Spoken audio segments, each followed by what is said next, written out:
हाँ, अब बताओ क्या पूछ रहे थे।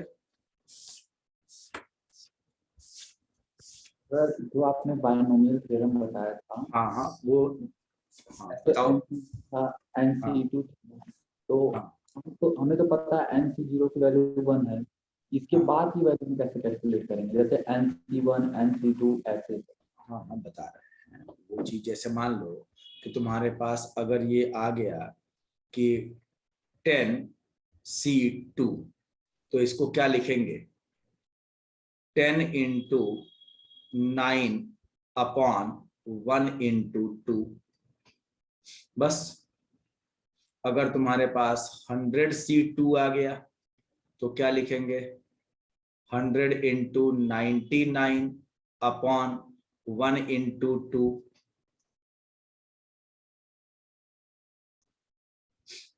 बात समझ में आई। यस। तो ये चीज जो है ना, ये जहां पर ये वैल्यू जो लिखी होती है वहां से शुरू करते हैं और उससे एक एक कम करके लिखते चले जाते हैं। कितनी बार लिखेंगे, जितनी बार यहाँ पे नीचे ये वैल्यू लिखी गई होती है, 2 लिखी गई होती है। तो उसको हम जैसे मान लो आ गया 15C4, तो हम 15 से 4 बार कम करते लिखेंगे। तो 15 × 14 × 13 × 12 डिवाइडेड बाई इस 4 का फैक्टोरियल लिख दो, 1 × 2 × 3 × 4। बस। क्योंकि फॉर्मूला क्या था, NCR equal two factorial n upon factorial r into factorial n-r। ऐसा। तो इसको सॉल्व करने पर आपके पास क्या आया था, n को कितनी बार लिखना था, जितनी बार आपका ये r है उतने आप उतने टाइम तक कम करते लिखो, डिवाइड बाय फैक्टोरियल r। समझ में आ गई बात बेटा। ये तो इस वाली चीज को ओपन कर रहे थे तो वही तो आ रहा था ना, n × n-1 × n-2 dot dot n-r+1 upon, क्योंकि ये चीज इसके आगे तो फैक्टोरियल n-r भी तो होगा ना इसमें, upon factorial r into factorial n-r। इससे तो ये कैंसिल हो गया, 1 2 3 4 करते करते ये कितनी बार है, r बार ही तो है ये। तो हम इस यहां से शुरू करेंगे और इसको r बार कम करते हुए लिखते चले जाएंगे, ठीक। और डिवाइड बाय फैक्टोरियल r कर देंगे। तो आप देखो 10 है तो 10 को हम यहाँ पर देख रहे हैं 2 है ना, तो 2 बार कम करते हुए लिख रहे हैं और फिर 2 का फैक्टोरियल लिख दे रहे हैं। 100 है तो 100 को 2 बार कम किया, 100 और 99, 1 × 2। 15C4 है, 15 14 13 12, 4 बार कम किया, 1 2 3 4 ऐसे लिख दिया ये, ठीक है। यस। ठीक। चल, तो अब आज हम लोगों को बात करनी है ट्रिग्नोमेट्री के।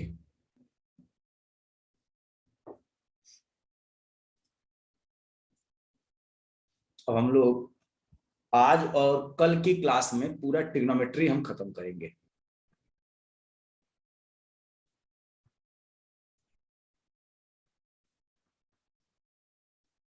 ट्रिग्नोमेट्री। अब देखो ट्रिग्नोमेट्री में सबसे पहली चीज आपको थोड़ा सा एक ट्रायंगल के बारे में बात करनी होती है, और वो होता है आपका राइट एंगल ट्रायंगल।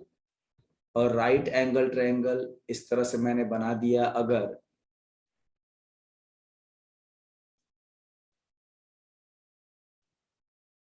ऐसे, और ये नाम दे दिया ए, ये बोल दिया बी, और ये बोल दिया हमने सी, और ये एंगल आपका क्या होता है, 90 डिग्री। बहुत सी चीजें आप लोग इसमें जानते हो, ठीक। अब अगर मान लो ये एंगल आपका थीटा है, तो इस थीटा के रेस्पेक्ट में ये क्या होगा, बेस होगा। ये क्या होगा, परपेंडिकुलर होगा। और ये क्या होगा आपका, हाइपोटेनस होगा। क्या ये बात समझ में आ रही है, सक्षम? Yes sir. समझ में आ रही है बात नहीं है। Yes, sir. अच्छा अब बताना, इस थीटा के रेस्पेक्ट में तुम थोड़ा नाम देके बताना, सक्षम बताएंगे। थीटा के रेस्पेक्ट में हमारा बेस का नाम क्या होगा, कौन सी लाइन बेस होगी? AB. ए बी, ठीक है। परपेंडिकुलर कौन सा होगा? ये आपका बेस है। BC. परपेंडिकुलर BC, ये आपका परपेंडिकुलर होगा। और हाइपोटेनस कौन सा होगा? AC. AC, ठीक, ये आपका हाइपोटेनस होगा। अच्छा, अब इस थीटा की जगह पर हम इस एंगल की बात करें और ये एंगल अल्फा लें, तो अल्फा के रेस्पेक्ट में बेस क्या होगा? बेस वाले उसमें नीचे बताना, ये बेस है, ये परपेंडिकुलर है और ये हाइपोटेनस है। तो इसके रेस्पेक्ट में बताओ क्या होगा? अल्फा के रेस्पेक्ट में बेस क्या होगा? BC होगा। BC, ठीक है। परपेंडिकुलर क्या होगा? Perpendicular AB. AB। और हाइपोटेनस क्या होगा? AC. AC, ठीक है। तो इस थीटा के रेस्पेक्ट में ये परपेंडिकुलर, ये बेस और ये हाइपोटेनस। इस अल्फा के रेस्पेक्ट में ये बेस, ये परपेंडिकुलर और ये हाइपोटेनस, ठीक है। समझ में आई बात बेटा? ये तो हमारे पास ट्रिग्नोमेट्री की 6 रेशियोज होते हैं। एक होता है, अगर हम थीटा के रेस्पेक्ट में बात कर रहे हैं, साइन थीटा, तो थीटा के रेस्पेक्ट में ये होता है आपका परपेंडिकुलर अपॉन हाइपोटेनस, ठीक है। तो परपेंडिकुलर अपॉन हाइपोटेनस बताना, थीटा के रेस्पेक्ट में परपेंडिकुलर क्या होगा? BC अपॉन हाइपोटेनस क्या होगा? AC। Cos theta equal to क्या होता है? बेस अपॉन हाइपोटेनस, तो ये बेस अपॉन हाइपोटेनस, तो बेस क्या होगा? AB upon AC। बोलते जाओ। टेन थीटा जो होता है वो इस तरह से डिफाइन किया जाता है, परपेंडिकुलर अपॉन बेस। तो बताओ परपेंडिकुलर क्या है इसमें? जल्दी।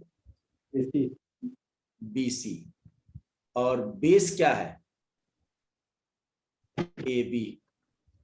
टेन के बाद कॉट थीटा जो होता है बेटा, ये 1 अपॉन टेन थीटा होता है। और एक चीज टेन थीटा की और बात सीख लेना, ये sine theta upon cos theta होता है। साइन थीटा और कॉस थीटा का रेशियो होता है आपका टेन थीटा।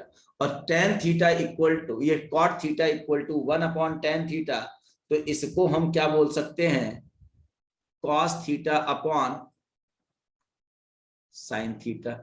और कॉट थीटा, जैसे ये होता है परपेंडिकुलर अपॉन बेस, तो ये होता है बेस अपॉन परपेंडिकुलर। और बेस क्या होगा?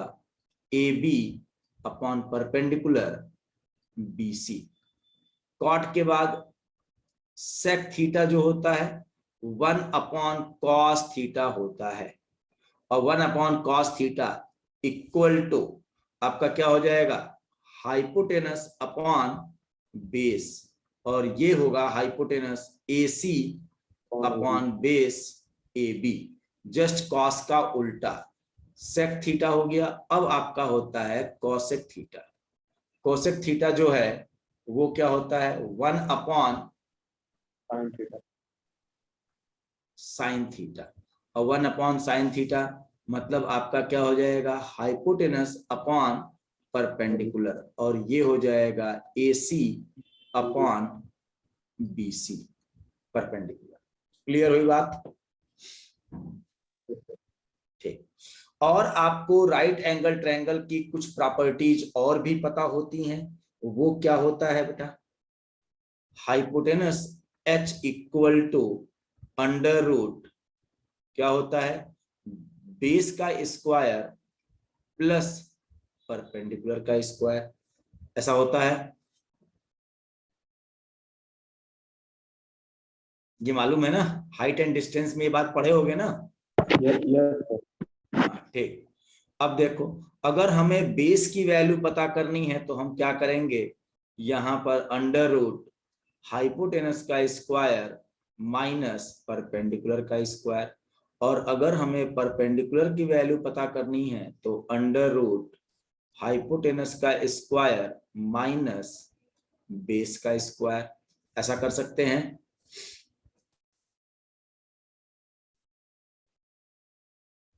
बोलो, ये फॉर्मूले आपको क्लास 9th 10th में ये याद है कि नहीं? ये फॉर्मूले, ये सब, ये भी चीज हमें लग रहा है क्लास 9th 10th में है, थी ना ये क्लास 9th या 10th में?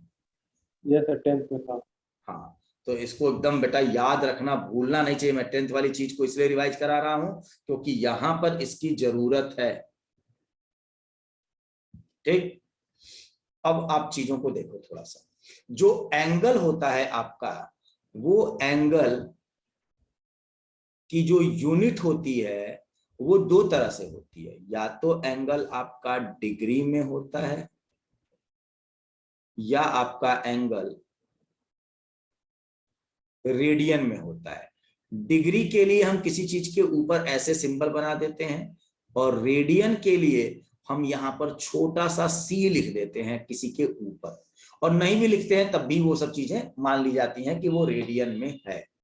ठीक, अब यहां पर आपको क्या करना होता है, यहां आपको मालूम है कि पाई रेडियन इक्वल टू होता है 180 डिग्री। बात पता है? पाई रेडियन को हम क्या बोलते हैं? 180 डिग्री। ठीक है, ये बात पता है कि नहीं? रेडियन वाली नहीं पता। हाँ, रेडियन और डिग्री में ये बात पता थी कि नहीं पता थी पहले से? डिग्री वाली पता थी, रेडियन वाली नहीं पता। अच्छा, ठीक है। तो पाई रेडियन जो होता है उसको हम 180 डिग्री के बराबर बोलते हैं। तो भाई 1 रेडियन क्या हो गया? अगर आपसे बात किया जाए 1 रेडियन, तो 180 डिग्री अपॉन पाई, ऐसा होगा। तो ये याद रखना इस फॉर्मूले को कि 1 radian equal to 180 degree upon pi. तो अगर मान लो आपके पास कुछ रेडियन की वैल्यू है और उसे आपको डिग्री में कन्वर्ट करना है, तो आप इस तरह से काम कर सकते हो, 180 अपॉन पाई से मल्टीप्लाई कर दो तो वो रेडियन डिग्री में कन्वर्ट हो जाएगा। सेम उसी तरह से आप अगर ये बोल दो 180 degree equal to pi radian, तो 1 degree equal to pi upon 180 radian होगा। बोलो। Yes sir. ठीक, और ये बात एकदम याद रखना, ये जैसे वहां पे फॉर्मूला था सेम वैसे ही ये formula 1 degree equal to pi upon 180 radian. ठीक, और यहां हम कुछ आपको इस तरह की चीजें याद करा रहे हैं। अगर मान लो आपके पास 0 डिग्री है तो इसे हम बोलेंगे 0 रेडियन। अगर आपके पास 30 डिग्री है तो उसे हम क्या बोलेंगे? तो आप देखो 30 डिग्री में कितने रेडियन होंगे? 1 डिग्री में इतना रेडियन, तो 30 में क्या होगा? 30 से मल्टीप्लाई कर देंगे, यहाँ पे 30 से 180 कैंसिल होगा तो 6 आएगा, पाई बाई 6 रेडियन। ठीक है, pi by 6 radian. 30 degree, 45 degree को क्या बोलते हैं? Pi by 4 radian. ठीक है, 60 डिग्री को हम क्या बोलेंगे? Pi by 3 radian. अब देख लो यहां पर 60 डिग्री करेंगे तो 60 से मल्टीप्लाई करेंगे तो 60 और 180 में कैंसिल हो जाएगा, 3 बचेगा तो पाई बाई 3 रेडियन आ जाएगा। 60 के बाद अब अगर हम 90 डिग्री की बात करें तो क्या आ जाएगा? Pi by 2 radian. अब देखो, अगर इतने की वैल्यू आपको पता है तो आगे के जो वैल्यूज हैं वो इन्हीं से निकाली जा सकती हैं। जैसे मैं तुमसे कहूं कि 120 डिग्री इक्वल टू कितना रेडियन होगा, तो भाई 120 डिग्री किसका इंटीग्रल मल्टीपल है? 60 का है ना। इनमें सबसे बड़ी वैल्यू देखो, 60 का डबल है ये। 30 का भी 4 गुना होगा, लेकिन 60 का डबल है, और 60 का डबल है तो 60 में 2 से मल्टीप्लाई करोगे तो 120 आएगा। तो इस वाले में 2 से मल्टीप्लाई कर दोगे तो क्या आ जाएगा? 2 पाई बाई 3 रेडियन हो जाएगा 120। उसके बाद 135 डिग्री अगर कहीं हो तो 135 क्या होता है? 45 का 3 गुना, तो 45 पाई बाई 4 होता है, तो 3 पाई बाई 4। क्या ये बात समझ में आ रही है?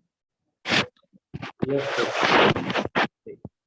चलो, अब इसके बाद 135 के बाद 150 डिग्री इक्वल टू क्या होगा? 150 किसका इंटीग्रल मल्टीपल है? 30 का, और कोई नहीं है यहाँ पे। 60 का नहीं होगा, तो ये 30 का है, और 30 का कितने गुना है? ये 5 गुना है, तो 5 पाई बाई 6 रेडियन हो जाएगा 150। अच्छा, 180 जो है, 180 किसका है भाई? 90 का डबल है, तो 90 पाई बाई 2 होता है, तो ये तो पाई हो जाएगा, और ये तो हमारी प्रूविंग ही शुरुआत में थी भाई। 180 degree equal to pi radian. ठीक है। अब देखो, अगर मैं आपसे कहूं 210 डिग्री है तो कितने रेडियन के बराबर? 210 कितने का इंटीग्रल मल्टीपल है?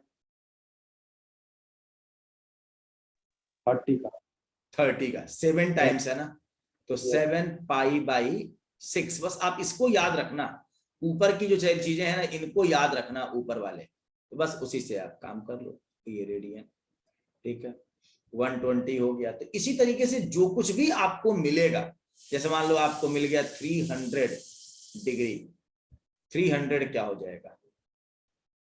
300 किसका इंटीग्रल मल्टीपल है? 60 का हाँ, 60 60 का। और जब 60 का है तो 60 का कितने टाइम्स है? 5 5 टाइम्स। तो 5 और 60 की वैल्यू पाई बाई 3 होती है, तो 5 पाई बाई 3 रेडियन। ठीक है। अच्छा, 270 डिग्री इक्वल टू बताओ क्या होगा? 270 किसका इंटीग्रल मल्टीपल है? 90 का 90 का। और 90 का कितने टाइम्स है? 3 टाइम्स है, तो 3 पाई बाई 2 रेडियन। समझ में आई बात बेटा? ये तो इस तरीके से जो कुछ भी आपके पास एंगल्स होते हैं तो उसको हम लोगों को रेडियन में लिखना आना चाहिए। ठीक,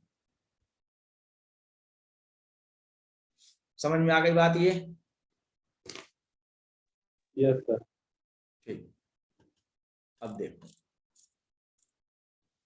अब इसके बाद हम बात करेंगे क्वाड्रेंट की।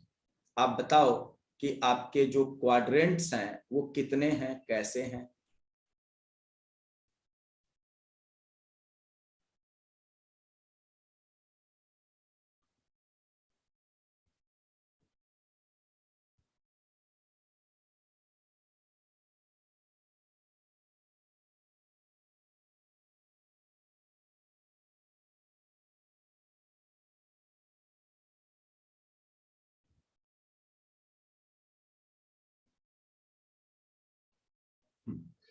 हमने यहाँ पे 2 चीजें बना दी। अब बताओ, ये आपके पास क्या होता है? यहां पर ये कौन सा क्वाड्रेंट होता है? फर्स्ट। ये कौन सा होता है? सेकंड। ये कौन सा क्वाड्रेंट होता है? थर्ड। और ये कौन सा क्वाड्रेंट होता है? फोर्थ। समझ में आई बात ये? अच्छा, फर्स्ट क्वाड्रेंट जो है उसके लिए चीजें कहां शुरू होती हैं? ये वाला जो पोर्शन है ना, अगर हम इसको देखें तो ये क्या होगा? 0 डिग्री होगा, या 360 डिग्री होगा, या 720 डिग्री होगा, ऐसे होगा। ये आपका क्या होगा? 90 डिग्री बोल सकते हैं, या आप 360 डिग्री में 90 ऐड कर दो, ये आपका क्या होगा? 180 डिग्री। ये क्या होता है? 270 डिग्री, और फिर 300 डिग्री, 360, और फिर ऐसे बढ़ता जाएगा, इस तरह से चीजें आती जाएंगी। ठीक है।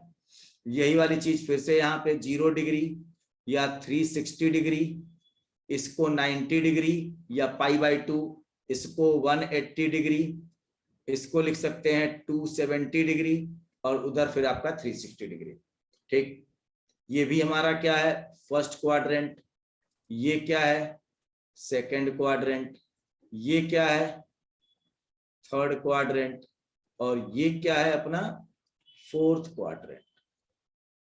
ठीक है, अब आप इसमें देखना है, इस फर्स्ट क्वाड्रेंट में आपकी जितनी भी वैल्यूज हैं सब पॉजिटिव होती हैं, जितने ट्रिग्नोमेट्रिकल रेशियो होते हैं सब पॉजिटिव होते हैं। इसको बोला जाता है ऑल पॉजिटिव। ऑल पॉजिटिव मतलब ऑल ट्रिग्नोमेट्रिक रेशियोज इसमें पॉजिटिव होते हैं। Sine, cos, tan. अच्छा, साइन कॉस टेन हमने 3 चीज लिख दी ना, तो बाकी की 3 तो अपने आप मान ली गई, क्योंकि साइन का उल्टा होता है कोसेक, सेक का कॉस का उल्टा होता है सेक, और टेन का उल्टा होता है कॉट। अगर ये तीनों पॉजिटिव है तो बाकी सब आगे पॉजिटिव होंगे। तो ये ध्यान रखिएगा कि फर्स्ट क्वाड्रेंट में सारी की सारी टेन, कॉट, सेक, कोसेक, कोई भी चीज लो फर्स्ट क्वाड्रेंट के एंगल का, तो वो सब क्या होते हैं, पॉजिटिव। सेकंड में केवल और केवल साइन एंड कोसेक पॉजिटिव होंगे। थर्ड में आपका टेन एंड कॉट पॉजिटिव होता है, इसमें टेन एंड कॉट पॉजिटिव, और इसमें आपका कॉस एंड सेक पॉजिटिव होगा। ये बात याद रखना है इसमें। बाकी जितने बचे हुए हैं सब निगेटिव, इसमें साइन और कोसेक पॉजिटिव होंगे, बाकी सब निगेटिव होते हैं। इसमें टेन और कॉट पॉजिटिव होते हैं, बाकी सब निगेटिव होते हैं। इसमें सेक और कोसेक पॉजिटिव होते हैं, बाकी सब निगेटिव होते हैं। ठीक है, अब हम आते हैं सेकंड वाले डायग्राम पर। सेकंड वाले डायग्राम में आप चीजों को थोड़ा देख के बताना। हम थोड़ा इसको इधर करते हैं, सेकंड डायग्राम में देख के बताना। अगर हमें फर्स्ट क्वाड्रेंट के अंदर रहना है, फर्स्ट क्वाड्रेंट में रहना है, तो फर्स्ट क्वाड्रेंट में रहेंगे तो कहीं हम इधर रह सकते हैं। ये चीज आपकी कभी इधर, या मतलब उसके 0 से लेकर 90 के बीच का ही तो आपका फर्स्ट क्वाड्रेंट है, यहां पर।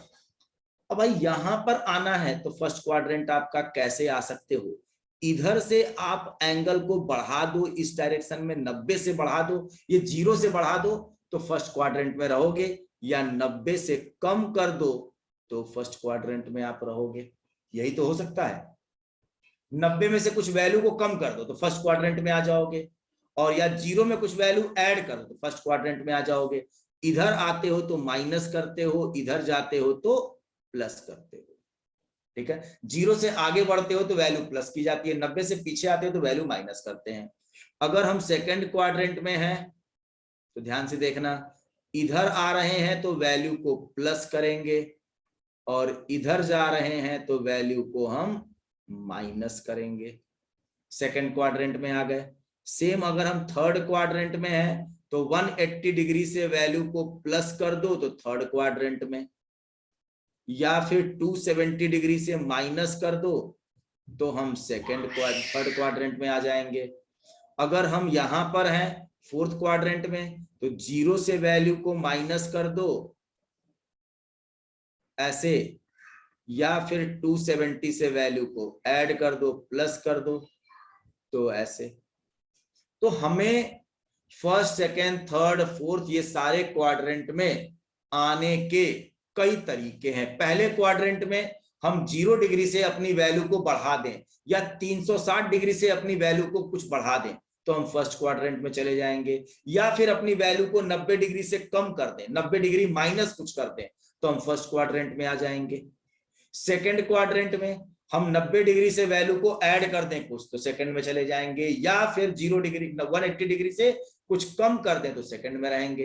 अगर हम 180 डिग्री से वैल्यू को बढ़ा दें थर्ड क्वाड्रेंट में, या 270 डिग्री से वैल्यू को कम कर दें तो थर्ड क्वाड्रेंट में। फोर्थ क्वाड्रेंट में 270 डिग्री से वैल्यू को कुछ बढ़ा दें तो फोर्थ में आएंगे, या 0 डिग्री या 360 डिग्री से वैल्यू को कम कर दें तो हम फोर्थ क्वाड्रेंट में रहेंगे। तो आपको हर क्वाड्रेंट में रहने का या हर क्वाड्रेंट में जाने का तरीका पता चल गया। और एक चीज और याद रखना ये कि किस क्वाड्रेंट में कौन कौन सी चीज पॉजिटिव होती है, कौन सी चीज निगेटिव होती है। फर्स्ट में सक्षम बताओ, फर्स्ट में जितने भी ट्रिग्नोमेट्रिक रेशियोज होते हैं सब पॉजिटिव होते हैं, sine cos tan cot sec cosec सब पॉजिटिव होते हैं। सेकंड में कौन पॉजिटिव होता है? Sign and cosec. थर्ड में क्या होता है? Tan and cot. और फोर्थ में क्या होता है? Cos and sec.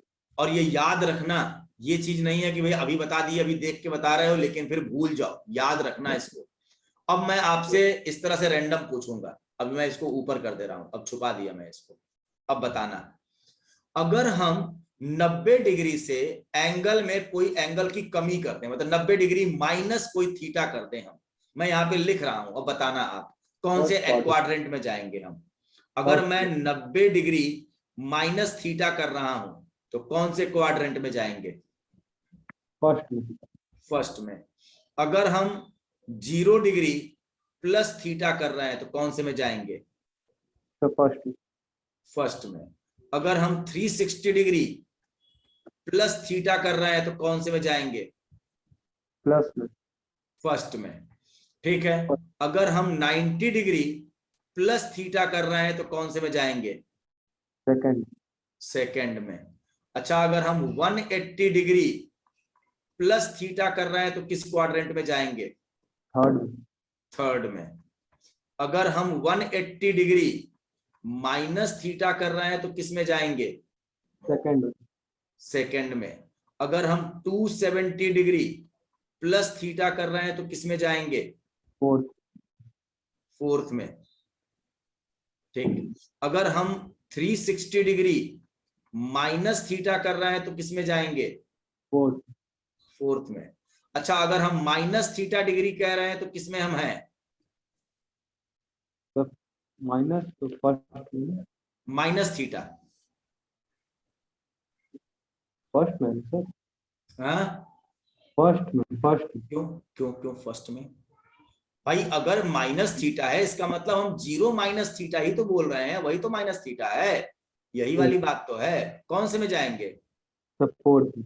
फोर्थ में। जैसे हमारा 0 प्लस थीटा है तो हम इसको ऐसे बोल सकते हैं ना कि प्लस थीटा, और आपका थीटा पॉजिटिव की वजह से फर्स्ट क्वाड्रेंट में।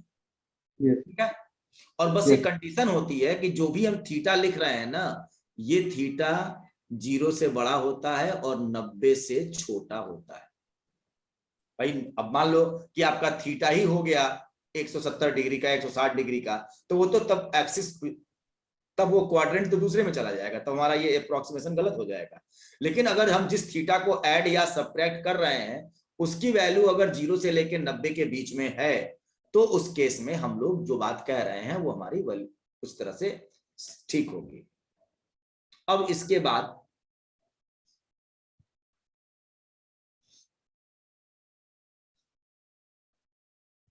अब देखो, यहां पर एक बात मैं लिखने जा रहा हूं, और लिखो, वी कैन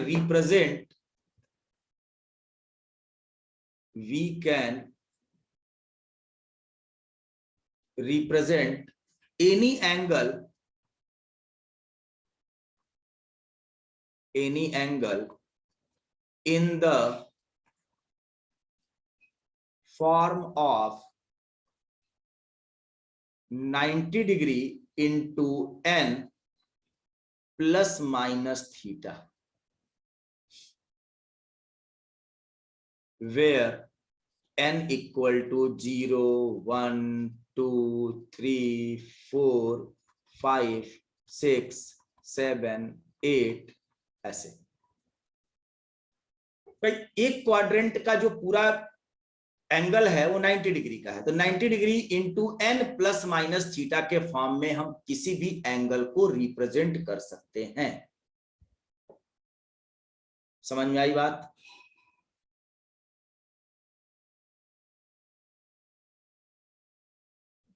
बोलिए।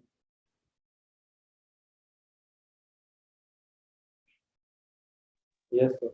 अब देखो, अगर इफ, यहां पर ध्यान रखना, इस बात को याद रखना, इफ अगर n की वैल्यू 0 हो रही है, 2 हो रहा है, 4 हो रहा है, 6 हो रहा है, 8 हो रहा है, अगर ऐसे है, n की वैल्यू कैसा है, इवन है, ठीक, तो हम अपने साइन का आंसर साइन में देंगे, अपने कॉस का आंसर कॉस में देंगे, tan का आंसर tan में देंगे, कॉट का आंसर कॉट में देंगे, सेक का आंसर सेक में देंगे,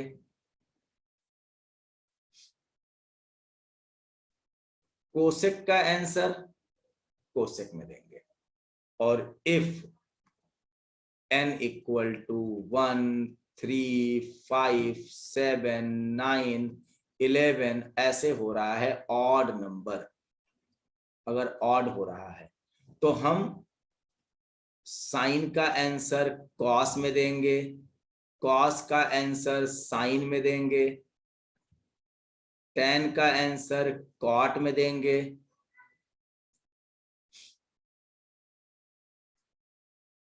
कॉट का आंसर tan में देंगे, सेक का आंसर कोसेक में देंगे और कोसेक का आंसर सेक में देंगे। ये ध्यान रखिएगा। मतलब अगर n की वैल्यू 1, 3, 5, 7, 9 है तो 1, 3, 5, 7, 9 का मतलब अगर आपका 90 डिग्री, n की वैल्यू अगर 1 हो गई तो 90 डिग्री प्लस माइनस थीटा होगा, या आपका 270 डिग्री प्लस माइनस थीटा होगा, ऐसे होगा। और अगर आपका 0 इस तरह से है तो n की वैल्यू अगर 0 है या 2 है तो 0 होगा, या आपका 180 डिग्री होगा, या आपका 360 डिग्री होगा, या आपका 720 डिग्री होगा। 360 के बाद आप इसमें 180 और ऐड कर दोगे तो क्या आ जाएगा, 540 डिग्री होगा, या फिर आपका 720 डिग्री होगा, ऐसे। मतलब ये है कि अगर आप अपने एंगल, इवन का मतलब होता है आप अपना जो ये वाली लाइन है ना, इस वाले लाइन पर ही n इक्वल टू इवन होता है। यहां पर n की वैल्यू आपका 0 होगा, 4 होगा, 8 होगा, 12 होगा, ऐसे होगा। और यहां पर n की वैल्यू 2 होगा, 6 होगा, 10 होगा, ऐसे होगा, क्योंकि यहां पर 180 डिग्री वाला होता है और यहां पर आपका 0, 360 इस तरह से होता है। बात समझ में आ रही है? ध्यान से एक एक चीज को इसमें समझना। इवन होने का मतलब n आपका 90 डिग्री जो है वो आपका मतलब जो 90 प्लस थीटा है, ये 90 into n plus minus theta, तो n की वैल्यू अगर 2, 4, 6, 8 है तो हम इस कंडीशन में होंगे, या तो हम इस कंडीशन में होंगे, यहां पर हम पहले प्रेजेंट हो रहे होंगे या यहां हो रहे होंगे।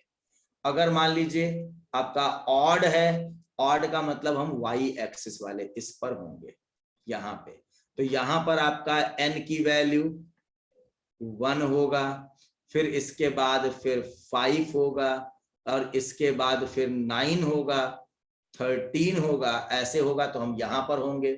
यहां पर n की वैल्यू 3 होगी, 7 होगी, 11 होगी, 15 होगी, ऐसे होगा। तो हमारे पास ये वाला एंगल 90 डिग्री वाला है, ये वाला 270 डिग्री वाला है, तो n इक्वल टू 3 करो 270, n इक्वल टू 1 करो तो 90। यहां पर देखो n इक्वल टू 0 करो तो 0 डिग्री, n इक्वल टू 2 करो तो 180 डिग्री। तो जब आप ध्यान समझिएगा, जब आप जो 0 से लेके 180 डिग्री वाली लाइन है, मैं इसको ऊपर वाले डायग्राम में फिर से दिखा रहा हूं, एक बार इसको देखना। यहां पर जब हम इस वाली लाइन के रिस्पेक्ट में बात करेंगे, इस वाले लाइन से अपने एंगल को कुछ बढ़ाएंगे या घटाएंगे, इस वाली लाइन से, जिसको हम यहां पर ऐसे डार्क कर रहे हैं। अगर इस लाइन से इधर या इधर जाएंगे तो जिस ट्रिग्नोमेट्रिक रेशियो में आप हो, आंसर उसी ट्रिग्नोमेट्रिक रेशियो में दिया जाएगा।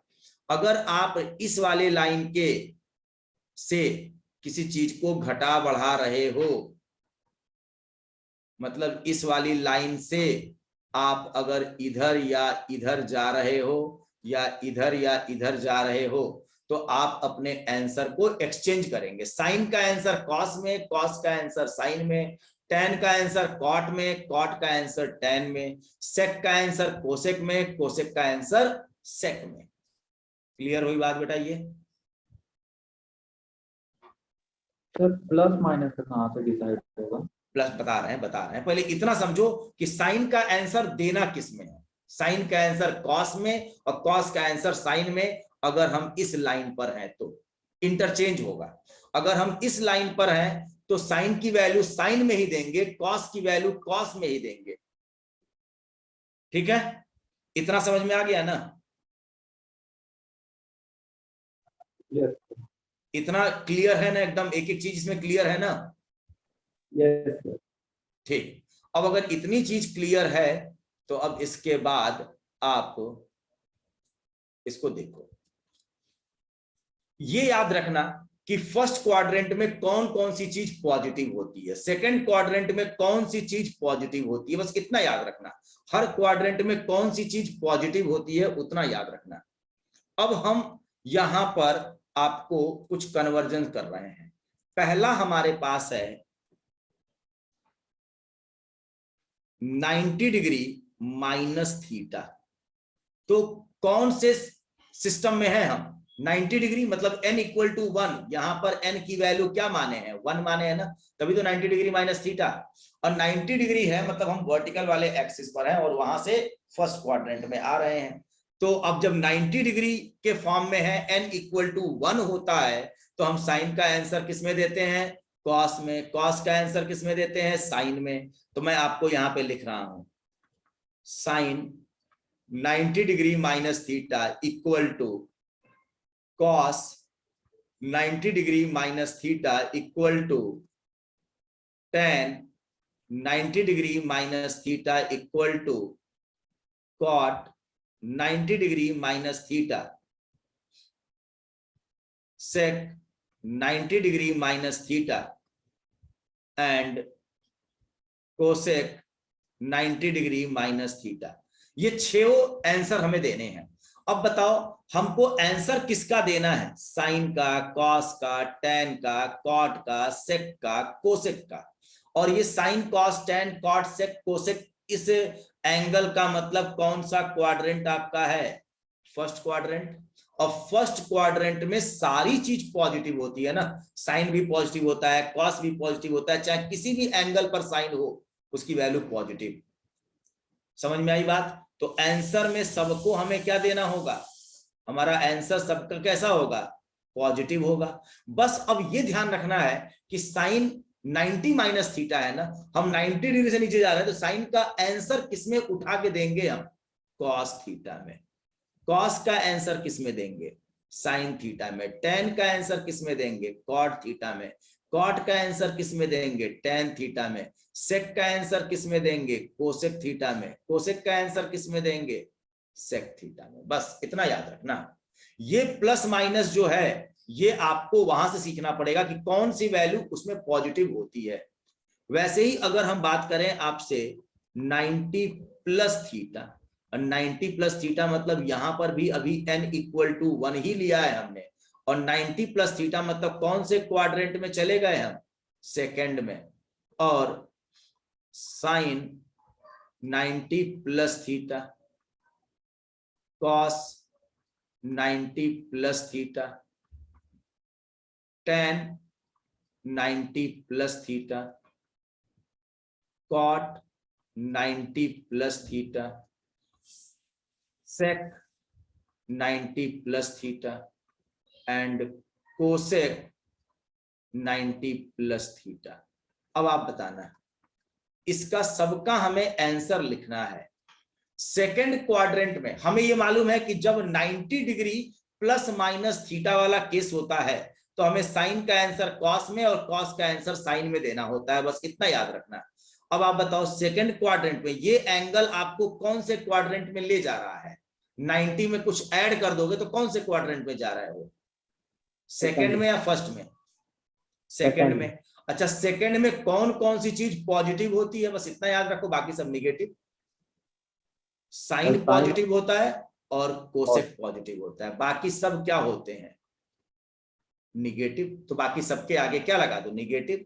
और आप, मैंने बोला भी कि 90 प्लस या माइनस थीटा है तो साइन का आंसर कॉस में देंगे, तो sine 90 plus theta equal to cos theta, cos 90 plus theta equal to minus sine theta, tan 90 plus theta equal to minus cot theta, cot 90 plus theta equal to minus tan theta, sec 90 plus theta equal to minus cosec theta, और cosec 90 plus theta equal to sec theta. क्या ये बात समझ में आ रही है? Yes sir. मतलब ये जो प्लस माइनस है, ये प्लस माइनस आपका डिसाइड हो रहा है कि ये वैल्यू क्या है, साइन है कि कॉस है कि टेन। हमें एक्चुअल में साइन का आंसर देना है, और साइन 90 प्लस थीटा अगर बात कर रहे हैं तो साइन कौन से क्वाड्रेंट में चला गया, सेकंड में, और सेकंड में साइन पॉजिटिव होता है तो हम अपना आंसर यहाँ पे पॉजिटिव देंगे। लेकिन हमने बताया है रूल कि साइन को हम जब 90 प्लस थीटा या माइनस थीटा की बात होती है तो साइन का आंसर कॉस में देते हैं, कॉस का आंसर साइन में देते हैं, टेन का आंसर कॉट में देते हैं, कॉट का आंसर टेन में देते हैं, सेक का आंसर कोसेक में देंगे, एंड कोसेक का आंसर सेक में देंगे। ठीक है, सेम उसी तरह से अगर हम बात करें 270 degree minus theta, 270 degree minus theta मतलब n इक्वल टू 3 है। अब बेटा आप बताओ कौन से क्वाड्रेंट में आप हो, 270 डिग्री माइनस थीटा कौन सा क्वाड्रेंट है? Third quadrant. सक्षम, ये बात समझ में आ रही है? कौन से क्वाड्रेंट में है हम? थर्ड में। और थर्ड में बताओ कौन कौन सी चीज पॉजिटिव होती है? पॉजिटिव होती है tan और cot। tan और cot। तो tan और cot का आंसर केवल पॉजिटिव देंगे, बाकी सबका आंसर निगेटिव में देंगे। और हमें 90 डिग्री का ऑड मल्टीपल है 270, देखो 90 डिग्री का ऑड मल्टीपल है ना, तो इसका मतलब है कि साइन का आंसर किस में देना होगा, कॉस में, कॉस का आंसर किस में देना होगा, साइन में। ठीक, बस अब आप देख लो साइन। अब आंसर तुम बताओगे 270 degree minus theta equal to cos 270 degree minus theta, tan 270 degree minus theta, cot 270 degree minus theta, sec 270 degree minus theta, cosec 270 degree minus theta. समझ में आ गई बात? Yes sir. ठीक है, अब चलिए, अब आपको मालूम है कि 90 का ऑड मल्टीपल है n इक्वल टू 3 है यहां पर, तो बस अब आपको साइन का आंसर देना है कॉस में। लेकिन अब बताओ ये थर्ड क्वाड्रेंट में tan और cot पॉजिटिव होते हैं, तो tan का आंसर और cot का आंसर पॉजिटिव होगा, बाकी सबका आंसर कैसा होगा, निगेटिव होगा। बाकी सबका आंसर कैसा होगा, निगेटिव। और इस केस में साइन का आंसर हमें कॉस में देना होता है, कॉस का आंसर हमें साइन में देना होता है, टेन का आंसर हमें कॉट में देना होता है, कॉट का आंसर हमें टेन में देना होता है, सेक का आंसर कोसेक में देना होता है, कोसेक का आंसर सेक में देना होता है। समझ में आ गई बात बेटा ये? Yes sir. अब अगर हम 270 डिग्री प्लस थीटा अगर कर दें तो यहां पर भी तो n इक्वल टू हमने 3 ही यूज किया, और हम कौन से क्वाड्रेंट में अब आ गए, सक्षम बताओ?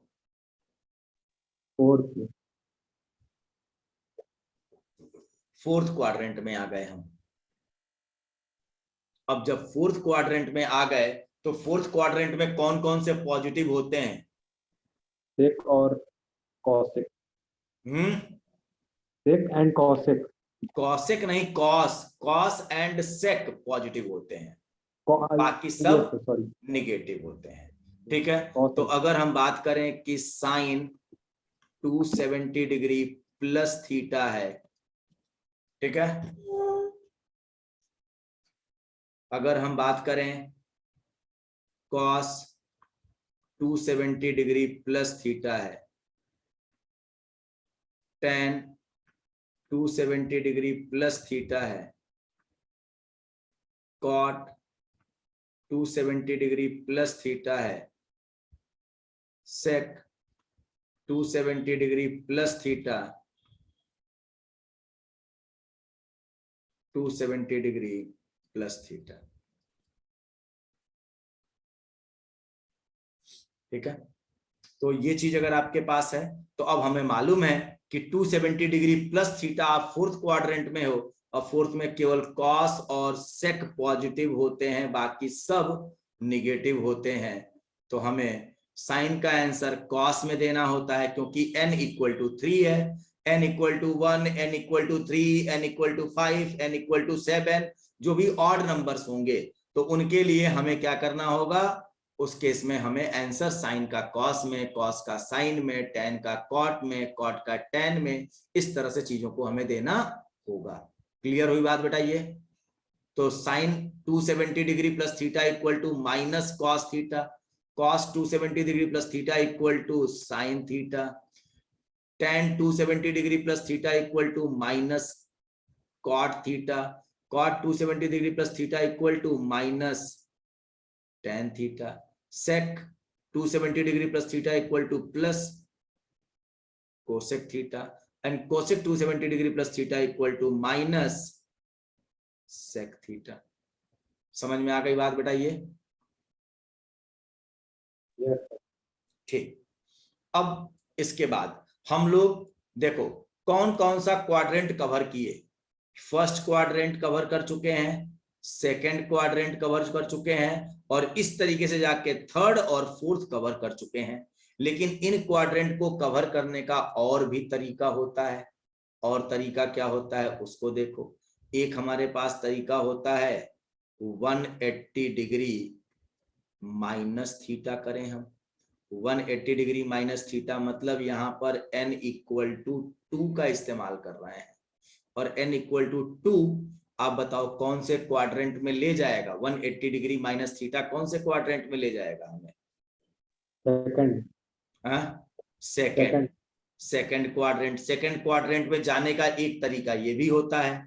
तो अगर हम बात करें कि sine 180 degree minus theta equal to क्या होगा, अगर हम बात करें कि कॉस 180 डिग्री माइनस थीटा क्या होगा, tan 180 डिग्री माइनस थीटा क्या होगा, cot 180 डिग्री माइनस थीटा क्या होगा, sec 180 डिग्री माइनस थीटा क्या होगा and cosec 180 degree minus theta क्या होगा। अब बताओ सेकंड क्वाड्रेंट में कौन सी चीज पॉजिटिव होती है? साइन एंड कोसेक, ये पॉजिटिव होता है। बाकी सब क्या होते हैं? Negative.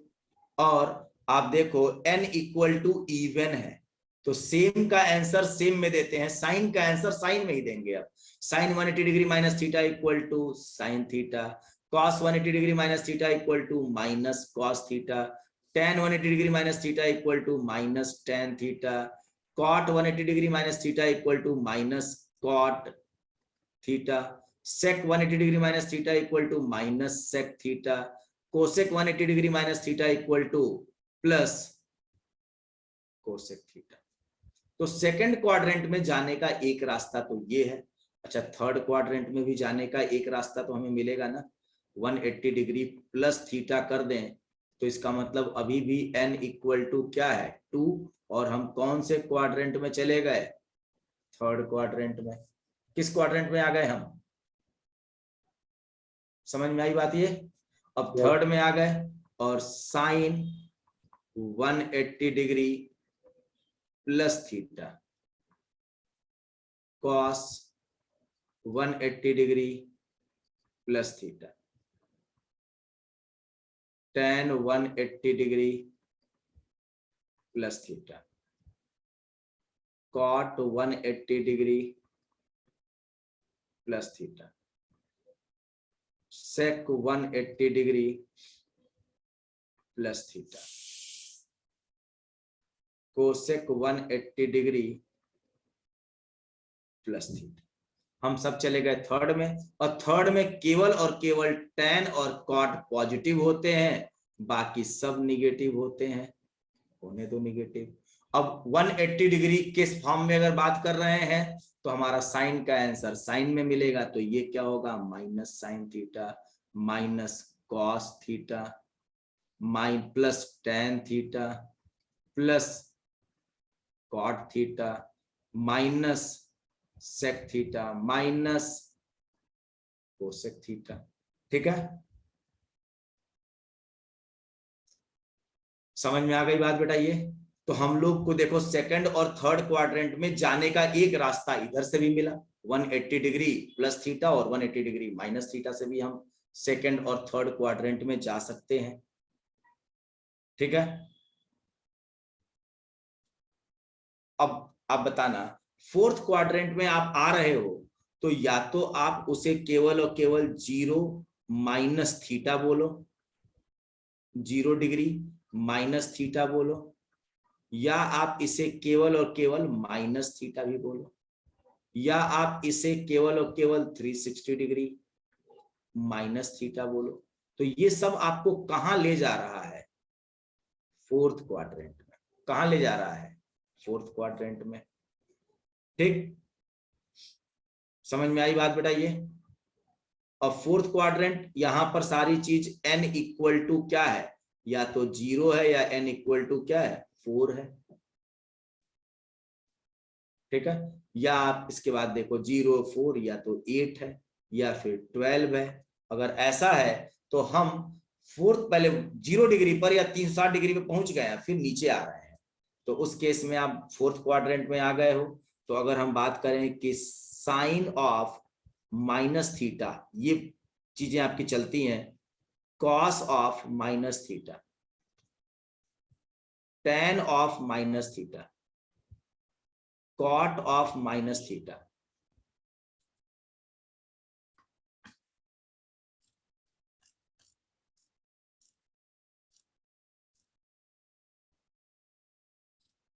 cot of minus theta.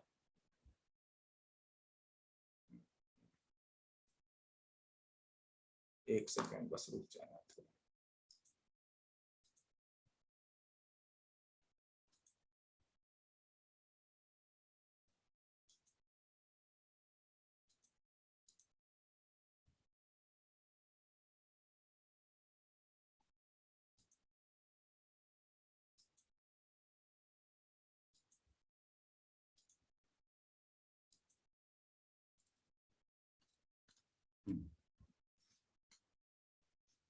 अब देखो यहां पर आपके पास क्या आया, cot of minus theta, tan cot, sec of minus theta and cosec of minus theta, ये फॉर्म। अब आप बताओ इस तरह से आप कौन से क्वाड्रेंट में हो सब में, बोलिए। फोर्थ क्वाड्रेंट में आप हैं। ठीक, अगर फोर्थ क्वाड्रेंट में हैं तो क्या होगा, फोर्थ क्वाड्रेंट में कौन कौन सा पॉजिटिव होता है, कॉस और सेक पॉजिटिव होता है, बाकी सब निगेटिव। और जब हमारे n की वैल्यू इवन होती है तो हम आंसर सेम का सेम में देते हैं, मतलब साइन का साइन में, कॉस का कॉस में, tan का tan में। तो sine of minus theta equal to minus sine theta, cos of minus theta equal to cos theta, tan of minus theta equal to minus tan theta, cot of minus theta equal to minus cot theta, sec of minus theta equal to plus sec theta and cosec of minus theta equal to minus cosec theta. तो इतने तरीकों से हम अपने चारों quadrant में आ सकते हैं, और हमारे जो एंगल्स होते हैं, जो चीजें मिलती हैं, उनको हम इसी तरीके से ब्रेक करते हैं।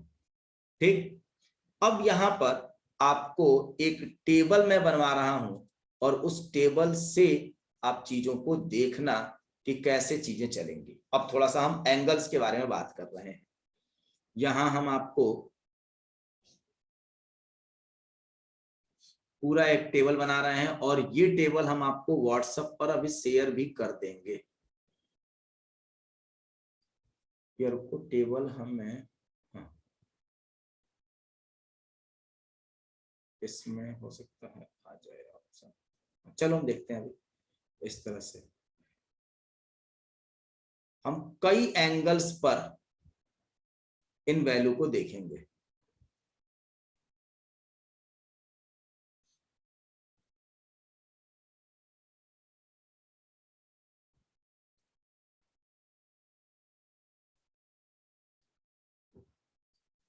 यहां पर 0 डिग्री पर देखेंगे, फिर इसके बाद 30 डिग्री पर देखेंगे, 37 डिग्री पर देखेंगे, फिर 45 डिग्री पर देखेंगे, 53 डिग्री पर देखेंगे, 60 डिग्री पर, 90 डिग्री पर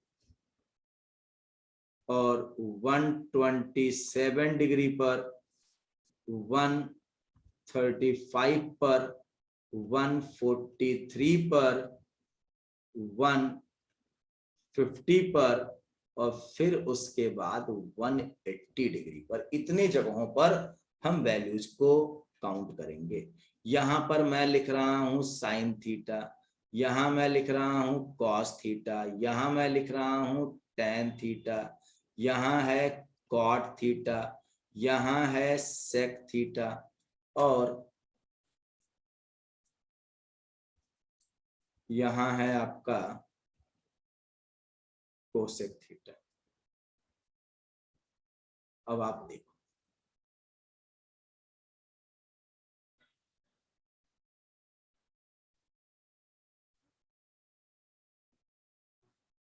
और ये टेबल हम शेयर कर देंगे आपको अभी, मतलब इसका हमारे पास एक पीडीएफ पड़ा हुआ है, हम इसको अभी शेयर कर देंगे और इस पर सारी वैल्यूज पर इसे याद कर जाना, क्योंकि ये बड़ा इंपॉर्टेंट होगा। अगर आपने ये सब कुछ याद कर लिया तो आपके लिए काफी अच्छा होगा ये। और मैं एक एक करके इन चीजों को प्रूव करके दिखा दे रहा हूं और फिर बाद में आप इसे याद करना, ठीक है। अब आप बताओ साइन 0 डिग्री की वैल्यू कितनी होती है? ये आप लोगों ने क्लास 9 10th में पढ़ा होगा। 0 होती है। साइन 30 की वैल्यू 1/2 1/2 और साइन 37 की वैल्यू अब ये नहीं मालूम होगा। 45 की वैल्यू 1/√2। 53 नहीं मालूम होगा। 60 डिग्री की वैल्यू √3/2। 90 डिग्री की वैल्यू 1। इतना होता है, ये बात तो पता है आपको। कॉस में वैल्यू, कॉस 0 की वैल्यू 1, 30 डिग्री की वैल्यू √3/2 और इसकी वैल्यू 1/√2 और इसकी वैल्यू 1/2 और इसकी वैल्यू होती है 0। tan क्या होता है? साइन अपॉन कॉस होता है, तो 0/1 0, 1/2 और √3/2 क्या हो जाएगा 1/√3 और ये क्या हो जाएगा 1, ये क्या हो जाएगा √3 और इसको हम बोलेंगे 1/0। तो इनफाइनाइट भले बोलते हैं लेकिन उसे बोला जाता है अनडिफाइंड। यूडी में लिखूंगा वहां पे अनडिफाइंड। 0 आपका इनफाइनाइट जो है वो अनडिफाइंड होता है। कॉट जो होता है tan का उल्टा होता है। तो आप देखो कॉट, अगर tan की वैल्यू 0 है तो कॉट की वैल्यू इनफाइनाइट 1/0 इनफाइनाइट या अनडिफाइंड। और ये वैल्यू 1/√3 है तो यहाँ पे √3 होगा, ये 1 होगा, ये 1/√3 होगा और 1/इनफाइनाइट की वैल्यू 0। सेक जो क्या होता है कॉस का उल्टा होता है, तो सेक कॉस 1 है तो सेक की वैल्यू भी 1 होगी। √3/2 है तो 2/√3। अगर ये 1/√2 है तो ये √2 होगा। अब इसके बाद अगर ये 1/2 है तो 2 होगा और 0 है तो 1/0 इनफाइनाइट, जिसको हम अनडिफाइंड बोलेंगे। ठीक है। और लास्ट आपका कोसेक 1/0 की वैल्यू इनफाइनाइट या अनडिफाइंड, 1/2 की वैल्यू 2, 1/√2 √2, √3/2 2/√3 और 1 का 1। समझ में आई बात ये? अब देखिए, एक ट्रायंगल मैं शेयर कर रहा हूं आपको और इस ट्रायंगल की प्रॉपर्टी याद रख लेना बस केवल। अगर मान लो आपके पास एक ऐसा राइट एंगल ट्रायंगल है, एक ऐसा राइट एंगल ट्रायंगल, अगर ये एंगल 37 डिग्री का होता है, जनरली आपका 11-12 तक मान लेते हैं 37, जनरली ये है 37 नहीं है, ये आपका 36.86 होता है। ये 36.86 डिग्री, जनरली उसे हम 37 डिग्री बोलते हैं। और एक होता है 53.13 डिग्री, उसको जनरली हम मान लेते हैं 53 डिग्री। अगर ये 37 का है तो ये क्या होगा 53 डिग्री, और ये आपका क्या होगा 90 डिग्री। तो 37 वाले सामने की साइड 3 होती है, ये साइड 4 होती है, तो ये साइड 5 के रेशियो में होता है। तो आपका देखो यहां पर 37 के रेस्पेक्ट में, 37 डिग्री के रेस्पेक्ट में base is to perpendicular is to hypotenuse, ये जो वैल्यू होती है 4:3:5 होता है। ठीक है। और 53 डिग्री के रेस्पेक्ट में अगर हम बात करें तो base is to perpendicular is to hypotenuse जो होता है 3:4:5 होता है। ऐसा ये रेशियो होता है 37 और 53 डिग्री पर। अब कहोगे ये कहां से, तो ये देखा गया और ये चीजें हमें इस एंगल पर मिलती हैं 3, 4, 5 के फॉर्म में। और ऐसा ट्रायंगल आपका राइट एंगल ट्रायंगल खूब मतलब ट्रेंड में होता है 3, 4, 5 के फॉर्म में। तो आप इसको याद रख लो, जैसे आप 30 डिग्री और 45 डिग्री का याद किए हो, वैसे ही आप 37 और 53 का भी याद रख लो। तो अब आप बता दो 37 डिग्री साइन की वैल्यू क्या होगी। अगर साइन के लिए हम बात करें 37 तो 5 होगा ना, 37 पे 3, 4, 5 होगा ना। 37 पर भाई बेस मैंने लिखा है ना, बेस परपेंडिकुलर और ये हाइपोटेनस लिखा है ना, पहले बेस लिखा है। 37 के लिए बेस क्या होगा, ये होगा, और परपेंडिकुलर क्या होगा ये, और हाइपोटेनस क्या होगा ये होगा ना। तो मैंने बेस परपेंडिकुलर और हाइपोटेनस लिखा है 4, 3 और 5 का रेशियो। और 53 का बेस क्या होगा 3 और परपेंडिकुलर क्या होगा 4 और हाइपोटेनस क्या होगा 5। तो बेस परपेंडिकुलर हाइट का रेशियो 3, 4, 5। आप परपेंडिकुलर बेस और हाइपोटेनस का रेशियो अगर लिखते होगे तो 3, 4, 5 और 4, 3, 5 लिखोगे। ऐसे मैंने बेस पहले लिखा है, बाद में परपेंडिकुलर, उसके बाद हाइपोटेनस। तो बेस यहां होगा, परपेंडिकुलर ये है और हाइपोटेनस ये है। समझ में आई बात ये? यस ठीक। अब बताओ 37 डिग्री साइन के लिए बात कर रहे हैं, तो साइन 37 की वैल्यू क्या होती है 37 मतलब साइन की वैल्यू परपेंडिकुलर अपॉन हाइपोटेनस। तो परपेंडिकुलर 37 के लिए परपेंडिकुलर क्या होगा छोटा होगा, वही 3/5। अच्छा 53 डिग्री पर बताओ परपेंडिकुलर क्या होगा 4/5। ठीक है, कोई दिक्कत इसमें?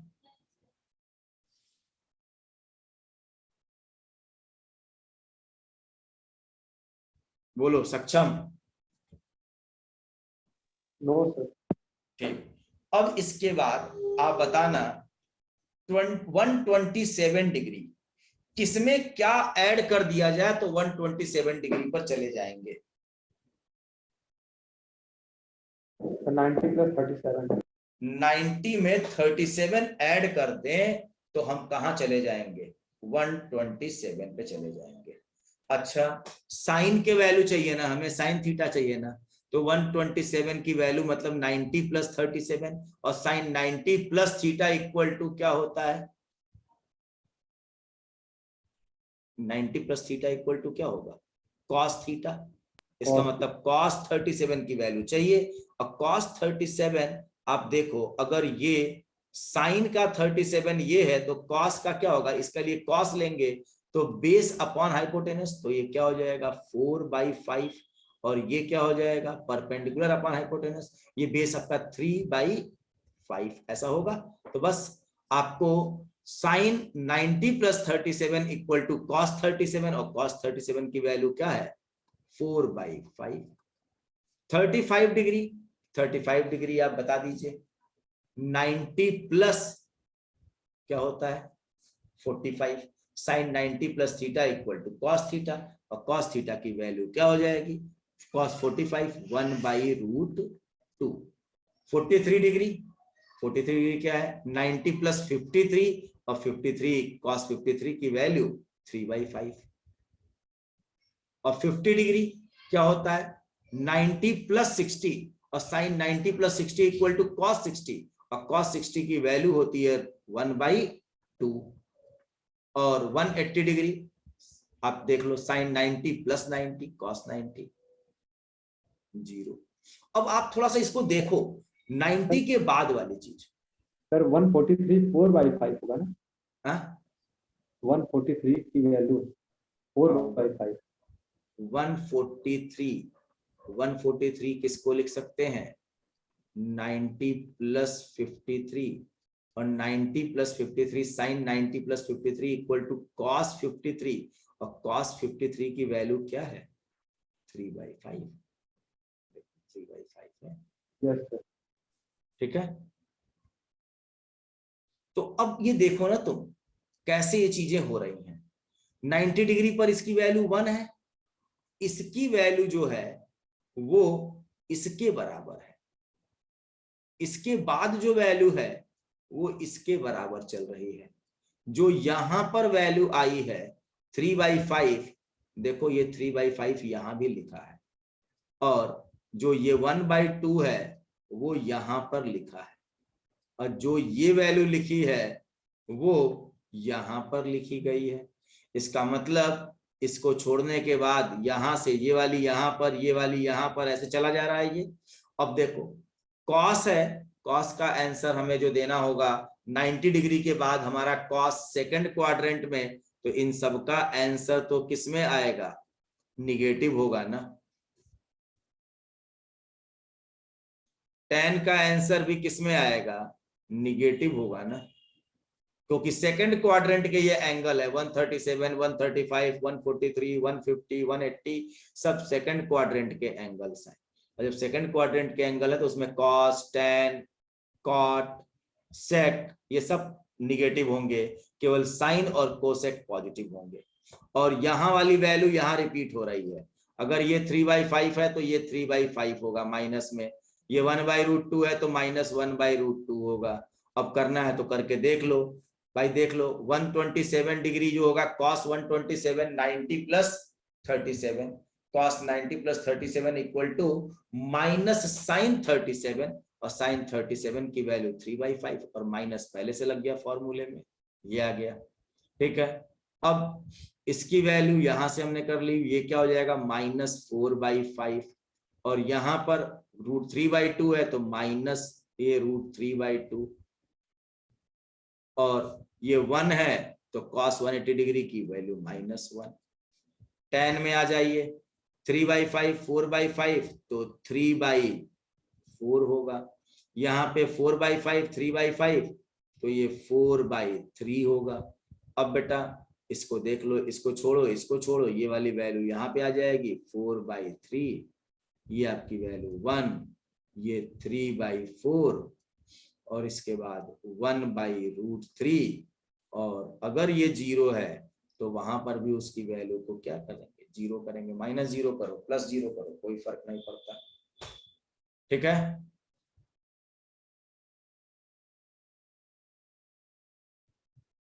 बोलो। यस अब tan का उल्टा cot होता है, अगर ये 3/4 है तो उतने ही डिग्री पर ये 4/3 होगा, अगर ये 4/3 है तो ये 3/4 होगा। अब देख लो 0 1/√3 तो ये 3/4 माइनस में कॉट माइनस tan सब माइनस में होंगे ये, ठीक है। अब देखो ये वाली वैल्यू हमने यहां से लिख ली, इसकी वैल्यू ये लिख ली, -4/3 -√3, और ये अनडिफाइंड है तो उसका आप करोगे तो वो अनडिफाइंड ही होगा। सेक वैक की वैल्यू क्या होती है 1/cos, तो 1/cos 4/5 है तो 5/4, अगर ये 3/5 है तो 5/3।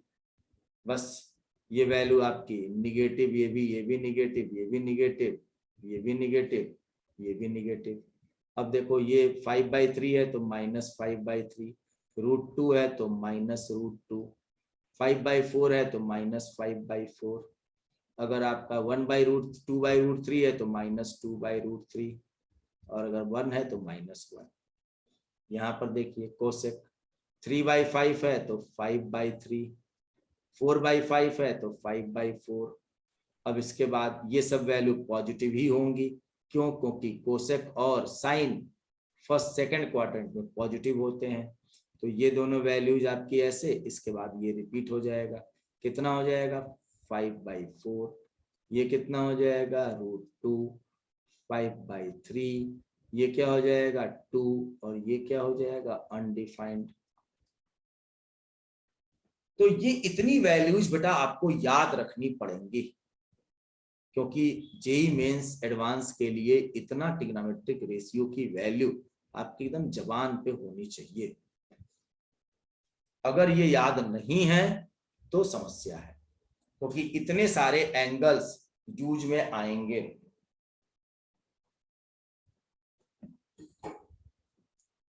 ठीक है, चल राइट कर लेते हैं। हाँ इसको हम भेज देंगे, इसका पूरा टेबल हम बनाए हैं और भेज देंगे इसको हम पूरा आपको। ठीक है, अब तुम लोग इस पर इतने की वैल्यू पता है ना, 90 डिग्री तक की वैल्यू पता है ना आपको? Yes sir. ठीक है, तो कुछ थोड़ा प्रैक्टिस करो, जो ऊपर हमने फॉर्मूले जो बनाए थे तो उस पर थोड़ा प्रैक्टिस करिए। और बताइए, अगर मैं कहूं साइन 150 डिग्री, क्या लिख सकते हैं साइन 150 डिग्री को? उधर वाली चीज भूल जाओ, अब उसमें भूल जाओ कि क्या है वो। साइन 150 डिग्री को क्या लिख सकते हैं? दो तरीके से लिख सकते हैं। साइन हम 90 + 60 भी लिख सकते हैं, और इसे हम लिख सकते हैं साइन 180 डिग्री -30 भी लिख सकते हैं। दोनों से आंसर सेम आना चाहिए। अब बस साइन जब 90 के फॉर्म में लिखा है 90 + 60, साइन 90 + थीटा = cos 60, और जब हम साइन 180 डिग्री -30 लिखे हैं तो ये भी सेकंड क्वाड्रेंट में, और साइन का आंसर अब साइन में देंगे साइन 30। अब आप बताओ cos 60 की वैल्यू कितनी होती है 1/2, या साइन 30 की वैल्यू कितनी होती है 1/2। तो 150 डिग्री की वैल्यू हम ऐसे निकाल लिए तुरंत। अगर आपको 0, 30, 37, 45, 53, 60 और 90 की वैल्यू पता है ना, तो आपका काम हो जाएगा। आगे वाली चीज भी बहुत ज्यादा जरूरत नहीं है, लेकिन हाँ तुरंत निकालना उसको आना चाहिए। अगर मान लो आपसे कहा जाए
रुक जाओ बस।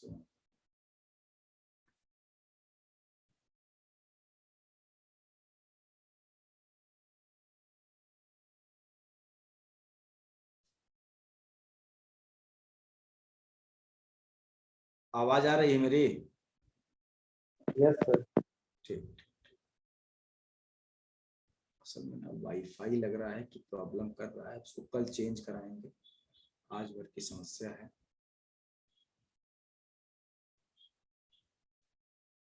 वाईफाई जब थोड़ा सा फ्लक्चुएट करता है ना, तो उस समय ये मीटिंग जो है वो थोड़ा सा हैंग कर जाती है।